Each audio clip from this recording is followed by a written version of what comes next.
Innocent killings میں میری ہمیشہ آواز رہتی ہے، چاہے وہ جموں کشمیر کے کسی بھی کونے سے ہو۔ میں ہمیشہ ہر بار مرکزی سرکار و جموں کشمیر کی سرکار سے ایک ہی سوال کرتا ہوں کہ معصوم لوگوں کی جو جانیں جاتی ہیں، چاہے وہ کراس فائرنگ و انکاؤنٹر کے دوران یا پھر وہ انکاؤنٹر بتا کر ان کی جانیں جو جاتی ہیں جموں کشمیر میں، ان کی ذمہ داری کون اٹھانے والا ہے؟ اس سے پہلے ایک ایسا مدعا جس پہ ہمیشہ ہر بار میری آواز رہی وہ کوٹرنگا کلنگس تھی، دار ساکری کے وہ نوجوان، وہ 3 بھائی، اور جن کے لیے آج بھی ہمارے سوال جو ہیں وہ جموں کشمیر کی سرکار سے ہیں۔ جو سطح میں رولنگ پارٹی کے لیڈرز ہیں وہ تو جواب دینا پسند نہیں کرتے ہیں، چاہے وہ پنچ راجوری کے ہوں یا پھر جموں کشمیر کے کسی بھی کنسٹیچوئنسی سے ہوں، لیکن اس کے بعد جو کچھ اپوزیشن کے لیڈرز ہیں وہ ہمیشہ ہر بار اس پہ سوال بھی کرتے ہیں جموں کشمیر کی سرکار سے اور جواب بھی مانگتے ہیں۔ ابھی حالیہ ہی جو پریزیڈنٹ ہیں نیشنل کانفرنس کے ڈاکٹر فاروق عبداللہ صاحب، ان کی طرف سے ANI کو ایک بیان دیا گیا اور اس کے اندر یہ کہا گیا کہ چلو دیر آئے درست ہے، آرمی جو ڈیفنس فورس ہے اس نے یہ تو مانا کہ یہ ان نوجوانوں کے ساتھ جو ہے سراسر غلط طریقے سے نوجوانوں کے ساتھ ان پر ایک ظلم ہوا ہے۔ خیر، اسی سب پر میرے ساتھ بات کرنے کے لیے موجود ہیں فارمر جج ہیں اور نیشنل کانفرنس کے ایک سینئر لیڈر بھی ہیں، ایڈوکیٹ مظفر اقبال صاحب۔ سر بہت بہت شکریہ آپ کا، آپ نے اپنا وقت دیا۔ ہمیشہ ہر بار سر میری آپ سے اسی مدعے پہ بات ہوتی ہے اور آپ مجھے جواب دیتے ہیں۔ فی الحال نیشنل کانفرنس کے جو پریزیڈنٹ ہے ڈاکٹر صاحب، ان کی طرف سے تو یہ ANI کو کہا اور دلی میں ایک پروٹیسٹ بھی کیا گیا کہ ان نوجوانوں کی آخرکار کون رسپانسیبل ہیں ان جانوں کا جو یہ جانیں گئی ہیں۔ اب ان کے گھر والے بہت غریب ہیں، آپ نے ویڈیوز دیکھے ہیں، بہت پریشان حالت میں ہے، نہ جموں کشمیر کی سرکار کوئی قدم لے رہی ہے، نہ مرکزی سرکار، نہ ہمارے یہاں کے جو سطح میں لیڈرز ہیں، نہ یہاں کے جو MP ہیں، ایون کہ ہمارے 3 سٹنگ MP بھی ہیں اس وقت، اگر بات کی جائے سر بھاجپا سے، تو ان کی طرف سے بھی کوئی خاص نظر نہیں ہے اس سب چیز کے اوپر۔ تو حالانکہ یہ تک بھی کہا گیا کہ یہاں پہ افسپا 1990 کی اگر بات کی جائے، جو سپریم کورٹ کی گائیڈ لائنس ہیں ان کو فالو تک بھی نہیں کیا، جو پاور ہے وہ تھوڑی زیادہ ایکسٹریملی یوز کی گئی ہے۔ تو کس طرح سے آپ اسے دیکھتے ہیں؟ اس میں کوئی دو رائے نہیں، خیر اس کا آرمی نے خود بھی تسلیم کر لیا ہے جی کہ پاور ایکسیڈ ہوئی ہے، افسپا کی پاور اور SOP اور جو ایک سپریم کورٹ کی گائیڈ لائن ہے، کانسٹیٹیوشنل بینچ سپریم کورٹ نے کچھ گائیڈ لائنز دی تھی کہ آپ جب بھی کوئی اس قسم کے حالات بنتے ہیں کہ جب آپ کو اینٹی نیشنل سوشل ایلیمنٹس کے ساتھ جب کوئی آمنا سامنا ہوتا ہے تو اس دوران آپ کو کچھ SOPs فالو کرنی ہیں۔ جی، ان گائیڈ لائنز کی وائلیشن ہوئی ہے، اس میں کوئی شک نہیں۔ شاید آپ کو یاد ہوگا پہلی بار بھی میں نے آپ ہی کو شاید ایک انٹرویو میں کہا تھا کہ یہ بے گناہ بچے تھے اور یہ اپنی روزی روٹی کے لیے شوپیان گئے تھے۔ ان میں ایک جو بچہ تھا، یہ تینوں آپس میں رشتہ دار تھے، کزنس تھے۔ ایک بچہ کچھ دن پہلے گیا تھا جب اس کو لگا کہ یہاں مجھے مزدوری ٹھیک مل رہی ہے، کسی کے باغ میں کام کرتا تھا، کوئی وہاں کا نمبردار ہے، اس کے باغ میں کام کرتا تھا۔ اس نے ہی گھر پر کہا کہ بھائی یہاں مزدوری ٹھیک ہے، آپ کو پتہ ہے جہاں کوٹرنگا جس دور دراز علاقے سے یہ بچے تعلق رکھتے ہیں وہاں مزدوری بھی نہیں ملتی ہے، اور اگر ہے بھی تو مزدور کی جو دہاڑی ہے بہت کم ہے، تو وہاں ان کو دہاڑی اچھی مل رہی تھی۔ تو اس لڑکے نے ان کو کہا، اور 2 بچے جو ہیں وہ 1 یا 2 دن پہلے وہاں پہنچے اور ان کا انکاؤنٹر ہو گیا۔ مجھے جب پتہ چلا تو میں بینگ اے سوشل ایکٹیوسٹ، میں ایک ایڈوکیٹ بھی ہوں، ایک سوشل ایکٹیوسٹ بھی ہوں، میں نے ایک ہیبیس کارپس پٹیشن بھی فائل کی، کیونکہ اس وقت تک ہمیں یہ پتہ نہیں تھا کہ یہ بچے کسٹڈی میں ہیں، مارے گئے ہیں، کیونکہ والدین کا جو رابطہ منقطع ہو گیا تھا۔ تو میں نے ایک ہیبیس کارپس پٹیشن فائل کی تھی ہائی کورٹ میں، اور اس ہیبیس کارپس میں نے یہ بھی مانگا ہے، وہ اب لگی ہے 28 یا 29 تاریخ کو، کہ اگر یہ وہی بچے ہیں جو انہوں نے بتائے ہیں ملیٹنٹ ہیں، تو اس کی ایک فیئر انویسٹیگیشن کی جائے، جی، اور انویسٹیگیشن ہائی کورٹ کی نگرانی میں ہو۔ اس میں میری یہی مانگ ہے۔ اور تیسری جو میں نے پریئر کی ہے، تیسری مانگ میری یہ ہے کہ اگر ان بے گناہ بچوں کو مارا گیا ہے تو ان کی فیملیز کو کمپنسیٹ کیا جائے۔ میں ایک چیز واضح کر دوں کہ دنیا کی کوئی دولت بھی کسی ماں یا باپ کو اس کے بچے کی موت کے ساتھ کوئی کمپنسیٹ نہیں کر سکتا۔ دنیا کی کوئی بھی دولت، دنیا کا کوئی بھی خزانہ کسی ماں کو اس کے بچے کے غم سے نجات نہیں دلا سکتی اور اس کے بچے کی جدائی کا صدمہ بھرپا نہیں کر سکتا۔ بہرحال ان کو مالی مشکلات نہ کوئی آئے، کیونکہ وہ بچے ان کے ارننگ ہینڈ تھے، وہ ان ماں باپ کے بڑھاپے کی لاٹھی تھے. ان کو اگر آپ نے اس لاٹھی کو توڑا ہے، ان بچوں کو اگر بے گناہ لوگوں کو مارا ہے، تو ان کی فیملی کا یہ حق بنتا ہے اور یہ ذمہ داری بنتی ہے یہاں کی حکومت کی کہ وہ ان کی مالی معاونت بھی کریں، ان کو کمپنسیٹ بھی کریں. یہاں پہ ایک چیز اور بھی ہے سر، آپ نے دیکھا بھی ہوگا کہ اس سے پہلے بھی ایسے انوسنٹ کلنگز کشمیر میں ہوئی ہیں کافی کراس فائرنگ کے بیچ میں. ابھی حالیہ ایک بہن ہماری ہم کہیں گے جو کراس فائرنگ کے بیچ میں جو انکاؤنٹر ہوا بٹ معلوم ہے جس کی جان چلی گئی، اور اس کے بیٹے نے بیان بھی دیے ایک نیوز پورٹل پہ، ایک نیشنل ٹیلی ویژن پہ، کہ آخرکار ہم لوگوں کی کیا غلطی تھی. میری ماں تو صبح سویرے شاپ پہ جا رہی تھی میرے بھائی کی مدد کرنے کے لیے، اور بریسٹ جو ہے اس کے سر میں لگا اور اس کی وہیں پہ آن اسپاٹ ڈیتھ ہوگی. یعنی کہ یہ چیزیں جو ہیں یہ آئے روز ہمیں دکھتی ہیں. کبھی کشمیر میں اب جوری پونچھ کے لوگوں کو نیشنلسٹ کہا جاتا تھا، اب تو وہاں پہ بھی یہ چیزیں دکھنے لگ گئی ہیں. لگتا ہے سر کہ ڈائیلاگ ہونا چاہیے، مسئلہ کشمیر حل ہونا چاہیے، مسئلہ کشمیر حل ہونا ضروری ہے. ڈائلاگ ہر مسئلے کے حل کے لیے ایک ہی راستہ ہے، ڈائلاگ کے سوائے دوسرا راستہ کوئی ہے نہیں. اور پچھلے جو 2-4 سالوں میں ہم نے دیکھا ہے کہ آپ نے جو وہ جیک بوٹ پالیسی جس کو کہتے ہیں یا آئرن فسٹ پالیسی، اس سے نقصان ہوا ہے، فائدہ کوئی نہیں ہوا. جی ہمیں تو 5 اگست 2019 کو کہا گیا تھا کہ بس جی اب تو ملیٹنسی کا صفایا ہو جائے گا. تو ملیٹنسی کا صفایا تو نہیں ہوا، ملیٹنسی بڑھی. جو میری اپنی جو ہم ہر اس سے میرے سے بہتر آپ جانتے ہیں کیونکہ آپ زیادہ لوگوں سے جڑے ہوئے ہوتے ہیں. اس لاک ڈاؤن کے دوران میں بھی پینڈیمک تھا، بہت پابندیاں تھیں، اور اوپر سے 5 اگست کے بعد جو فورسز کی پابندیاں تھیں، اس قسم کی پابندیاں کہ ایک بسیجڈ تھے پورے لوگ، اس کے باوجود بھی شارپ رائز ہوا ہے ملیٹنسی میں، اور لوگوں کی اعتماد اٹھ گیا ہے، ایڈمنسٹریشن سے اعتماد اٹھا ہوا ہے. وہ جو سب سے بڑی چیز ہے، جب کسی بھی ایڈمنسٹریشن سے پبلک کا اعتماد اٹھ جائے تو وہ ایک بڑی نقصان دہ چیز ہے، اس کے بڑے دوردست اثرات ہوتے ہیں. اور یہ جو کلنگز ہیں، مجھے خدشہ ہے کہ اس کے بہت دوردست اثرات ہوں گے. ہمارے علاقے کے نوجوان جو ہیں وہ بہت غصے میں تھے، اس میں کوئی شک نہیں. اگر یہ پینڈیمک جو نہیں ہوتا، اس کی ریسٹرکشنز نہ ہوتی، تو یہ ایک ایجیٹیشن ایرپٹ ہو جانی تھی رجوری پونچھ میں ان بچوں کے مرنے پہ. یہ صرف courtesy to this corona pandemic کہ لوگوں نے احتیاط برتی، اور دوسرا اس انریسٹ کو جو ایک دل لوگوں میں ایک بے چینی سی ہے، اس بے چینی کو دبایا بھی گیا ہے. لیکن مجھے نہیں لگتا ہے کہ یہ اس دباؤ سے یہ رک سکتا تھا.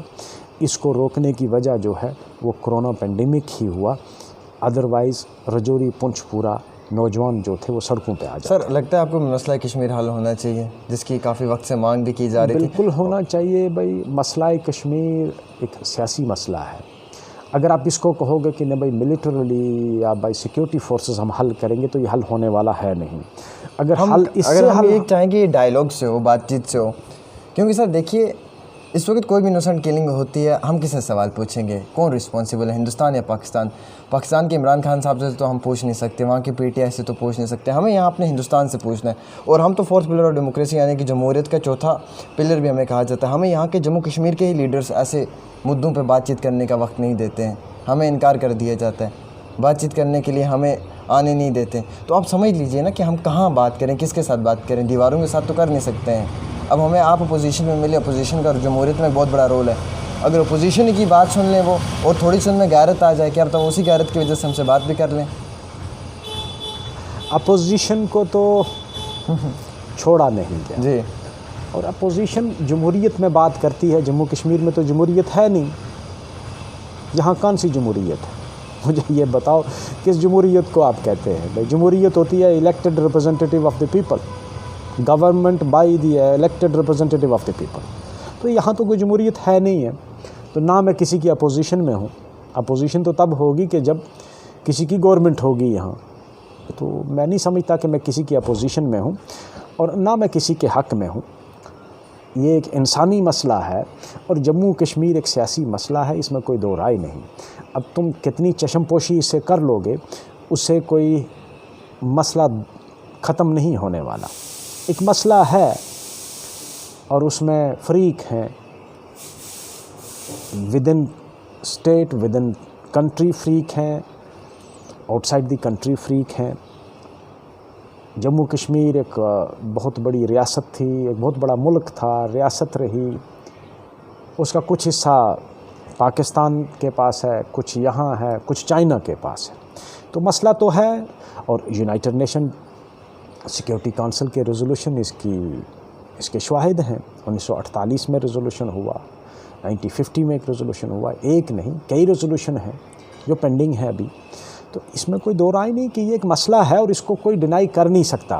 اب آنکھیں بند کرنے سے خطرہ ٹل نہیں جائے گا, خطرہ اپنی جگہ موجود ہے. اب ہم آنکھیں بند کر لیں اس سے کہ نہیں یہ کوئی مسئلہ ہی نہیں ہے, تو اس سے خطرہ نہیں ٹلا ہے. سر یہاں پہ ایک چیز اور بھی دیکھنے کو ملی ہے کہ اگر کسی پارٹی کے ورکرز کی کلنگ ہو جاتی ہے تو لیڈر صاحبان ایک دم سے وہاں پہنچ جاتے ہیں. چلیے وہ جاتے ہیں, اچھی باتیں جانی چاہیے. اپنی پارٹی کے لیڈرز کے ساتھ اگر ایسا ہو تو ان کے گھر پریوار کو ملنا چاہیے, کیونکہ وہ اس فیملی کے ایک سدسیہ تھے. لیکن کہیں نہ کہیں اگر غریبوں کے ساتھ یہ چیزیں ہو جائیں تو وہاں پر ستہ داری پارٹی کے لیڈرز ہمیں نہیں دکھتے ہیں, وہ اکثر پیچھے رہتے ہیں اور ایسی جگہوں پہ شاید وہ جانا پسند نہیں کرتے. اور مجھے نہیں لگتا کہ نہ جانے والی کوئی بات ہوگی.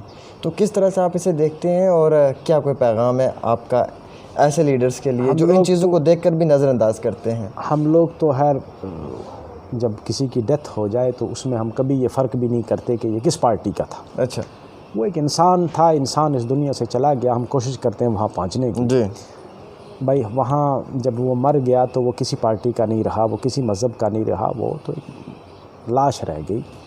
تو اس کو لاسٹ ٹائم دیکھنا اور اس فیملی کے سوگوار کنبے کے ساتھ شامل ہونا اخلاقی فرض بھی ہے اور ریلیجیس ڈیوٹی بھی ہے. تو اس کو سیاست کے ساتھ جوڑنا میں نہیں مناسب سمجھتا کہ بھائی کسی پارٹی کا کوئی آدمی مرے گا تو اسی پارٹی کے لوگ وہاں جائیں گے. یہ ایک سوشل رسپانسبلٹی ہے, ناٹ اے پولیٹیکل رسپانسبلٹی. اور ان بچوں کے وہاں تو میرے خیال میں بہت لوگ گئے ہیں. مجھے نہیں لگتا کہ بی جے پی والے شاید نہیں گئے ہوں گے. تو باقی تو کوئی بھی بلا امتیاز کسی پارٹی کے وہاں, کانگریس کے لوگ, این سی کے, پی ڈی پی کے, سی پی آئی ایم, یہی تو کہتے ہیں نا نیشنلسٹ ہیں. وہاں تو وہ سب گئے. سر یہ تو کہتے ہیں کہ نیشنلسٹ ہیں, گجر بکروال لوگ جو ہیں نیشنلسٹ ہیں, اور وہ لوگ نیشنلسٹ سارے ہیں اس میں. نیشنلسٹ, اور میں کہتا ہوں پھر نیشنلسٹ لوگوں کے پاس نہ جانا. خیر یہ سوال تو آپ بی جے پی والوں کو ہی پوچھ سکتے ہیں. میں آپ کی تھوڑی سی رائے جاننا چاہتا ہوں اس پہ کہ آپ کو کیا لگتا ہے, کیونکہ آپ میں بھی کہتا ہوں نیشنلسٹ ہوں یا نہ ہوں, جی کسی کی موت پہ جانا یہ ایک سوشل رسپانسبلٹی ہے, پولیٹیکل رسپانسبلٹی اس کو کبھی ماننا بھی نہیں چاہیے. یہ ایک سوشل رسپانسبلٹی ہے کہ وہ 3 بچے تھے, وہ مارے گئے. ان کے ماں باپ, مجھے ابھی بھی یاد ہے, ان کے ایک باپ نے آ کر انٹرویو میں کہا تھا کہ اگر میرا بچہ ملیٹنٹ ہے ہاں تو مجھے اس کے مرنے کا کوئی دکھ نہیں ہوگا. لیکن مجھے پتا میرا بچہ ملیٹنٹ تھا نہیں. اور وہ لوگ اس امید پر امید لگائے بیٹھے تھے کہ خدا کرے کہ ہمارے بچے زندہ ہوں اور یہ کوئی اور ملیٹنٹ ہی ہوں, جیسا انہوں نے کہا یہ پاکستانی لوگ ہی ہوں. کیونکہ انہوں نے فوٹوگرافس دیکھ کر پہچاننے کی کوشش کی تھی کہ یہ ہمارے بچے ہیں. اور ظاہر سی بات ہے, کہتے ہیں نا غرض مند دیوانہ ہوتا ہے. تو وہ بچوں کے ماں باپ غرض مند تھے. وہ اکثر یہ توقع رکھتے تھے کہ یہ جو فوٹو ہم نے دیکھے اللہ کرے یہ جھوٹ ہو. اور جب وہ میرے پاس پٹیشن میں نے ان سے سائن کروائی تو ان کی بس ایک ہی خواہش تھی کہ اللہ کرے کہ رپورٹ یہ آئے اور جواب اس کا یہ آئے کہ نہیں جی وہ بچے تو زندہ ہیں, یہ پاکستانی ملیٹنٹ تھے. اتنی امیدیں تھیں, اتنی امید تھی ان کو کہ وہ بچے ابھی بھی کہیں انہوں نے پکڑ کے رکھے ہیں, ہمارے بچے مرے نہیں ہیں. اور اگر ایسے لوگوں کے جذبات کے ساتھ کھیلنا شروع کر دیا سیاست میں, ان راجنیتی میں لیڈرز نے, مجھے نہیں لگتا کہ سر یہاں پہ پھر کسی کا رہنا قائم ہوگا. مجھے تو لگتا ہے یہاں پہ سب کا جینا مشکل ہو جائے گا. دیکھو اس میں کوئی شک نہیں ہے کہ بے چینی سی ایک پھیل گئی علاقے میں, ہمارے علاقے میں. ایک ڈر سا ہے. جب ان بچوں کو بے چینی, ڈر تو اب مجھے نہیں لگتا کہ اب کوئی ڈر وہ رہا. خوف ڈر تو 5 اگست کے بعد لوگوں کو اب خوف ڈر بھی ختم ہو گیا ہے. وہ اتنی فوج انہوں نے چڑھائی تھی کہ وہ مشکلیں پڑی اتنی کہ آسان ہو گئی. وہ ایک شعر ہے پتہ نہیں کس شاعر کا کہ مشکلیں پڑی اتنی کہ آسان ہو گئی. تو اب اتنی مشکلیں پڑی ان لوگوں پہ کہ اب ان کو مشکل نہیں لگتی. اب ڈرتے ورتے کوئی نہیں ہے لوگ. یہ بھی غلط فہمی ہے ہماری. وہ ڈر ختم ہو گیا لوگوں کو. بہرحال ہاں ایک پینڈیمک کا جو ڈر تھا، اس بیماری کا خوف جو تھا وہ ان دنوں بہت زور پہ تھا، اس وجہ سے لوگ کو پروٹیسٹ وغیرہ نہیں کر پائے. ادروائز مجھے نہیں لگتا. عوام سے یہ بھی سننے کو ملتا ہے کہ آج ایک وہ تاریخ شروع ہو چکی ہے، پرانی تاریخ جو 90s کے دور میں ہوا کرتی تھی کشمیر میں، آج وہی چیز دیکھنے کو مل رہی ہے. خیر میں تو جو پہچان تھی وہ چھین لی گئی ہے، اور لوگوں کے دلوں میں آپ ہی والی بات وہ ہے کہ خوف ڈر تو اب رہا نہیں، اور کہیں نہ کہیں اب پبلک جو ہے وہ اپنا حق مانگتی ہے، انہیں ان کا حق ملتا نہیں، تو آخرکار وہ کس چیز پہ بھروسہ کریں. ڈر خوف کا تو میں سچ بتاؤں آپ کو کہ میں نے پلوامہ میں نے ڈیوٹی کی ایز جج، سب جج تھا میں